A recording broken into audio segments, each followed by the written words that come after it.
दोस्तों, आज हम इस वीडियो में देखेंगे कि भारत का मरुस्थल, भारत जो मरुस्थलीय भाग है हम उसको देखेंगे। भारत का जो मरुस्थलीय भाग है जो है कि हम इसे क्यों पढ़ें, बात आती है कि इसे हम क्यों पढ़ें। तो दोस्तों, पहली बात तो हम अपने इस भारत देश में रहते हैं, तो इसे जानना जरूर, अगर जानेंगे तो हमारी दिलचस्पी और बढ़ जाएगी और अच्छा लगेगा और हमें पढ़ने में भी इंटरेस्ट आएगा। यहाँ से क्वेश्चन भी पूछे जाते हैं। जैसे भारत में 2 मरुस्थल हैं, शीत मरुस्थल और गर्म मरुस्थल है। आप अक्सर जानते होंगे सिर्फ एक थार का मरुस्थल है, गर्म मरुस्थल, बस इसी को जानते हैं। भारत में एक और मरुस्थल है जो शीत मरुस्थल, जो लद्दाख क्षेत्र में स्थित है। तो जो है कि यहाँ से क्वेश्चन भी पूछे जाते हैं, काफ़ी इंपॉर्टेंट क्वेश्चन पूछे जाते हैं। जैसे इसका विस्तार कैसा है, यहाँ पे क्या जो है कि जीव जंतु जैव विविधताएँ क्या हैं, जो है कि यहाँ भी कई प्रकार के जो है कि मरुस्थल क्षेत्र जो है, यहाँ पे जो है कि कई मठ इम्पॉर्टेंट हैं। तो ये मठों को भी पूछा जाता है। पर्यटन की दृष्टि से ये क्षेत्र इम्पॉर्टेंट है, क्यों इम्पॉर्टेंट है, इन सब चीज़ों को इस वीडियो में हम विस्तार से चर्चा करेंगे।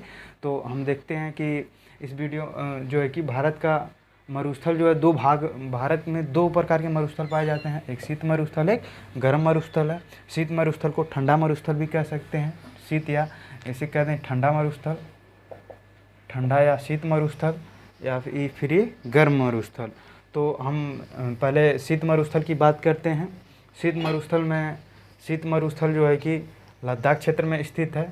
स्थिति इसकी देखें तो ट्रांस हिमालय के लद्दाख श्रेणी में के क्षेत्र में है। हमने हिमालय की जो श्रेणियां हैं, जो भारत की जितनी सारी श्रेणियां हैं, हमने उस पर विस्तार से चर्चा किया है, उस पर हमने वीडियो बनाया है। आप वहां देखेंगे तो ये चीज़ें और आसान हो जाएंगी, आपको बेहतर समझ में आ जाएगा। तो आप ट्रांस हिमालय, ये सब चीज़ों को हमने प्रीवियस ईयर वीडियो में हमने चर्चा किया है। काराकोरम श्रेणी है, फिर अरावली है, और ये पश्चिम घाट, पूर्वी घाट का हमने प्रीवियस ईयर वीडियो में अगर आप देखे होंगे तो हमने वहाँ पे चर्चा किया। अगर नहीं देखे हैं तो ज़रूर देखिए, वहाँ पे हमने चर्चा किया है विस्तार से। तो जो है कि यहाँ हम शीत मरुस्थल की बात करें तो ये ट्रांस हिमालय के लद्दाख श्रेणी के क्षेत्र में है। तो ये इसकी स्थिति कहाँ है, जो है कि शीत मरुस्थल भारत का जो शीत मरुस्थल है, ये जो है लद्दाख श्रेणी, ये जो लद्दाख श्रेणी है, इसी के इर्द गिर्द देखिए, इसी के आसपास से क्षेत्र में स्थित है, इसी क्षेत्र में स्थित है। दोस्तों, इसे आप मैप से पढ़ेंगे। अगर आपको ये मैप समझ में आ गया तो आप ये चीज़ें अपने से लिख लेंगे। अगर आप साथ साथ मैप में इसके साथ पढ़ते हैं, अगर साथ साथ मैप में पढ़ते हैं तो आपको लंबे समय तक आपको याद रहता है। परीक्षा में हमें ये सब चीज़ें नहीं ज़्यादा ध्यान में आती हैं। हमें मैप, हमारे माइंड में अगर हम मैप से पढ़े होते हैं तो हमें मैप से चीज़ें क्लियर हो जाती हैं। तो आप मैप साथ साथ पढ़ते रहें। आपसे अगर आप नोट्स बना लें तो शायद बेहतर होगा, इसके साथ साथ नोट्स बनाते चलें। तो देखेंगे ट्रांस हिमालय, इसकी स्थिति ट्रांस हिमालय के लद्दाख श्रेणी के क्षेत्र में स्थित है। उत्तर में जो है कि ये देखिए काराकोरम है, ये लद्दाख है, ये जो है कि जास्कर है। तो ये जो है कि उत्तर में जो है कि काराकोरम में स्थित है। देखिए इसके उत्तर में, लद्दाख के उत्तर में लद्दाख श्रेणी ये है। लद्दाख श्रेणी के उत्तर में कौन सी है श्रेणी है, काराकोरम श्रृंखला पाई जाती है। और दक्षिण में इसके जो लद्दाख श्रृंखला है, उसके दक्षिण में जो है कि जास्कर श्रृंखला पाई जाती है। इन्हीं दोनों के मध्य में ये क्षेत्र, ये शीत मरुस्थल पाया जाता है। इसकी ऊंचाई की बात करें तो इसी क्षेत्र में कारगिल युद्ध हुआ था, जो है कि आप जानते होंगे। तो कारगिल इसी क्षेत्र में स्थित है, जहाँ उसकी 3000 मीटर ऊंचाई है। और वहीं काराकोरम यहाँ पर स्थित है। तो काराकोरम जो है कि वहाँ पे जो है कि 8000 मीटर तक की इसकी हाइट है। यहाँ बात करें नदियों की, यहाँ जो है कि देखिए सिंधु नदी गई हुई है, लद्दाख से होके जाती है, सिंधु नदी है। फिर उसके बाद श्योक है, श्योक इसकी सहायक नदी है, देखिए ये श्योक नदी है ये वाली। और फिर उसके बाद जास्कर है एक, ये देखिए जास्कर श्रेणी से निकली हुई एक जास्कर नदी है। और इसी पे एक श्योक नदी की एक सहायक नदी है सुरू। हम जो है कि आगे जब पढ़ेंगे नदी, हम उसके इसमें नदी को बहुत विस्तृत अध्ययन करेंगे। तो ये सिर्फ एक जानकारी के लिए कि ये नदियाँ इसी क्षेत्र में बहती हैं। जलवायु की बात करें, यहाँ पे देख रहे हैं ऊंचाई बहुत ज़्यादा है। ऊंचाई अधिक होने के नाते यहाँ शीतल और शुष्क क्षेत्र पाया जाता है। आप जानते हैं कि ऊंचाई जैसे जैसे बढ़ती है तो वहाँ तापमान घटता जाता है, तो इसलिए यहाँ पे शीतल और शुष्क क्षेत्र पाया जाता है। बर्फ़ की मोटी परत से ढकी होती है, ये जो है कि बहुत ज़्यादा मोटी परत से ढकी होती है। यहाँ की तापमान की बात करें, इसी बर्फ़ की मोटी परत ढकने के कारण यहाँ पे जो है कि जो यहाँ पे ना फसल होते हैं, फसल कम होते हैं, या फिर पेड़ पौधे भी बहुत कम पाए जाते हैं, इसलिए इसे मरुस्थल कहते हैं।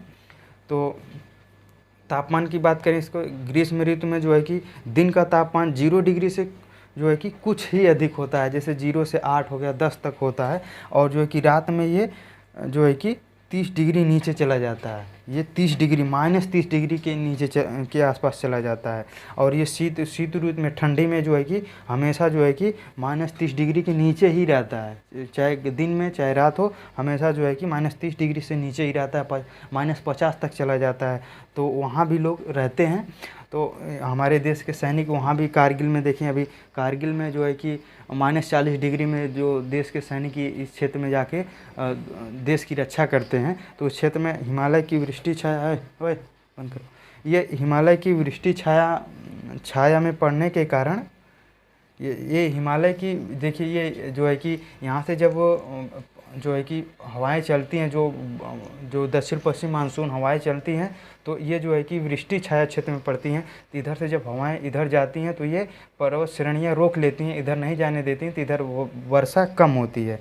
तो यहाँ पे छाया वर्षा कम होती है, जो यहाँ पे लगभग जो है कि 10 डिग्री सेंटीमीटर प्रति वर्ष से भी कम, मुश्किल से इतना ही बारिश होता है। तो हम अगला पॉइंट देखते हैं। शीत मरुस्थल में अगली पॉइंट जो है क्षेत्र, ये जो क्षेत्र है शीत मरुस्थल का क्षेत्र है, यहाँ बर्फीली हवाएं चलती हैं, तेज़ जलाने वाली सूर्य ताप का अनुभव यहाँ पे होता है। बहुत तेज़ यहाँ सूर्य की रोशनी पड़ती है, चूँकि ऊंचाई पे है, तो हवा जो है कि हवा की परतें जो है कि पतली होती हैं। तो जो है कि आप देखेंगे पर्वतारोही जो है कि अपने साथ गैस का सिलेंडर लेके जाते हैं, क्योंकि वहाँ पे ऑक्सीजन की मात्रा बहुत कम पाई जाती है, इसलिए जो है कि हवा की जो परतें हैं वो पतली होती हैं। तो यहाँ पे सूर्य ताप का अनुभव अधिक होता है। यहाँ बर्फीली हवाएं चलती हैं, चूँकि इतने 8 किलोमीटर 6 से, अभी हमने देखा 3 किलोमीटर से 8 किलोमीटर इतनी ऊंची पे है, तो वहाँ पे जो है कि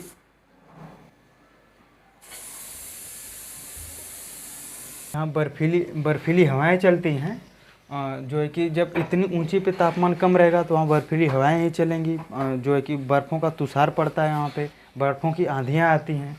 तो ऐसे क्षेत्र में भी हमारे देश के जवान और हमारे लोग वहाँ रहते हैं, देश के नागरिक जो वहाँ पे रहते हैं।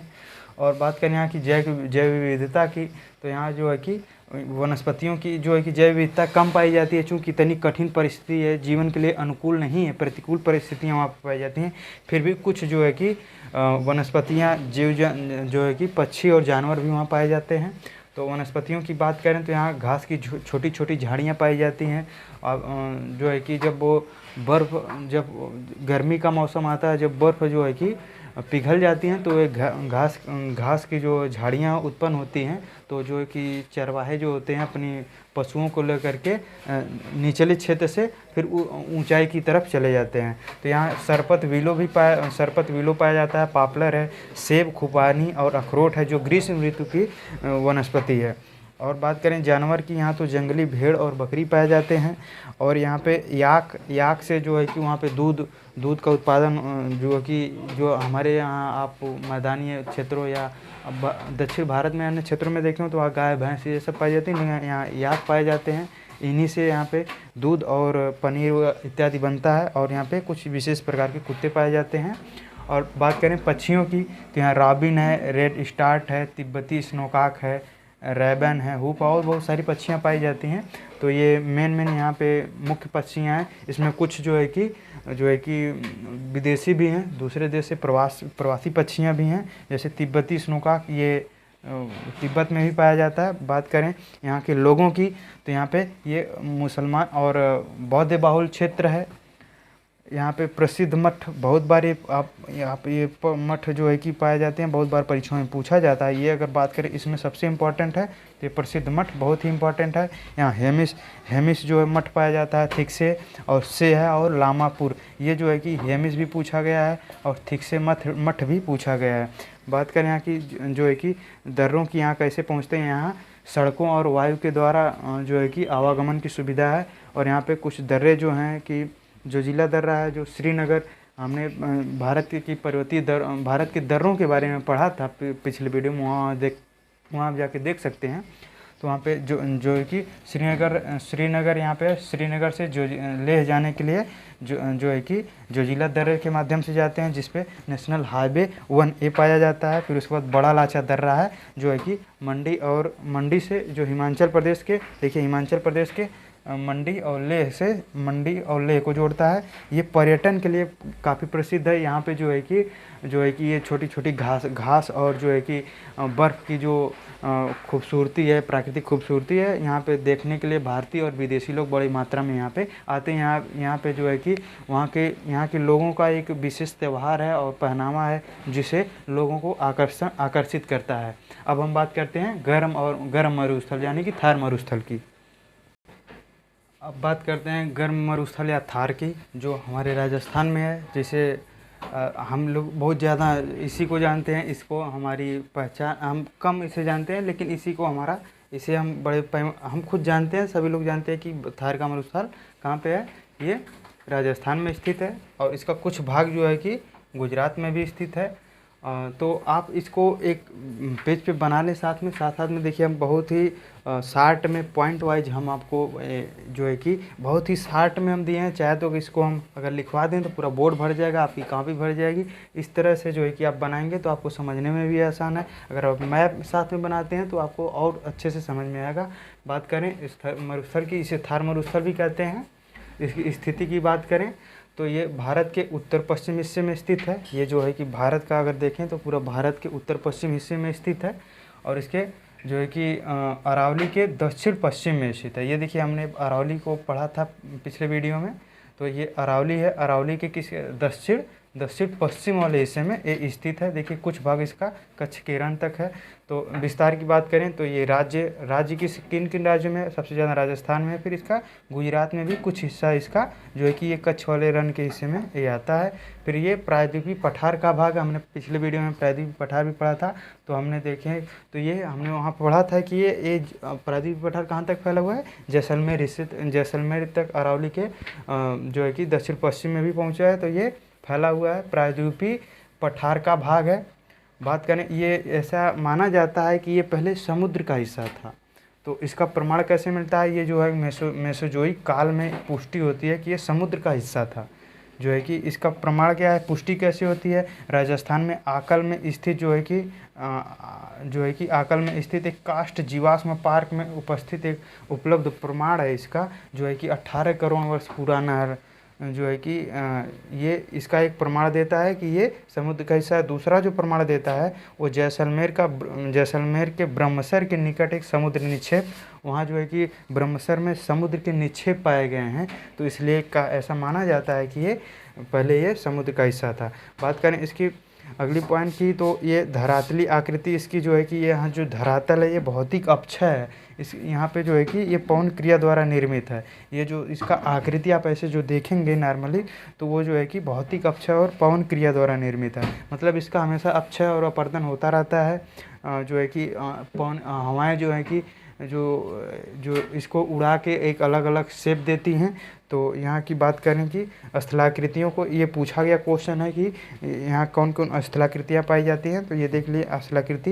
यहाँ अनुदैर्ध्य रेतीले टीले पाए जाते हैं। अनुदैर्ध्य मतलब एक सीधा मतलब इस तरह के शेप का, ऐसे एक सीधे ये अनुदैर्ध्य रेतीले टीले हैं, जो है कि भारत और पाकिस्तान के बॉर्डर पे जो है कि सीमा पे सबसे ज़्यादा ही पाए जाते हैं। यहाँ टिब्बा जो होता है, जो है कि जब हवाएं जब रेतीली टीलों को बहा करके एक गोलनुमा एक पहाड़ी का आकार ले लेते हैं, तो उसे टिब्बा कहते हैं।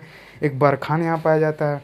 बरखान जो है कि अर्धचंद्र आकार का बालू का टीला होता है, जो है कि इस शेप का होता है कुछ, ठीक है। बरखानी से कहते हैं। जो है कि बोल सकते हैं इसे वक्र के आकार का भी होता है। यहाँ मरु उद्यान पाए जाते हैं, जो दक्षिणी भाग है इसका, यहाँ पे कुछ नमी पाई जाती है, इसलिए यहाँ पे कुछ जो है कि यहाँ पे जो उद्यान भी कुछ झाड़ियाँ ज़्यादा इधर मात्रा में दिखाते थे, यहाँ मरु उद्यान पाए जाते हैं। लोयस जो है कि जब हवाएं जब वो रेतीली टीलों को बड़े पैमाने पे फैला देती हैं तो उसे लोयस कहते हैं।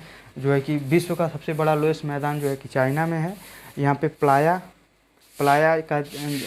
या तो इसे झील कहते हैं। यहाँ एक बालसोन भी पाया जाता है। अब हम अगले पॉइंट की बात करें गर्म यहाँ मरुस्थल क्षेत्र की नदियों की, जो है कि यहाँ वर्षा ऋतु में ही दिखाई देती हैं। यहाँ पे जो है कि जब बारिश अधिक होती है तभी दिखाई देती हैं। ऐसे नॉर्मली जो है कि थोड़ी बहुत पानी जो होता है वो उसी रेत में जो है कि विलीन हो जाता है। पर्याप्त जल अभाव के कारण समुद्र तक नहीं पहुँच पाती हैं। जब ज़्यादा इसमें बारिश के समय भी इतना ज़्यादा रेत है वहाँ पे कि जब बारिश भी होती है तो उसी समय थोड़ी बहुत दिखाई देती हैं, लेकिन उसके बाद फिर उसी रेत में विलीन हो जाती हैं, जिसके कारण ये समुद्र तक नहीं पहुँच पाती हैं। तो और ये जब समुद्र तक नहीं पहुँच पाती हैं, यहाँ कच्छ केरन तक आती ये वहाँ तक आके सिमट जाती हैं, उसी में विलीन हो जाती हैं, लुप्त हो जाती हैं। तो इसलिए ये समुद्र तक जब नहीं पहुँच पाती तो इसे अंतःस्थलीय अफवाह कहते हैं, अफवाह का उदाहरण कहते हैं।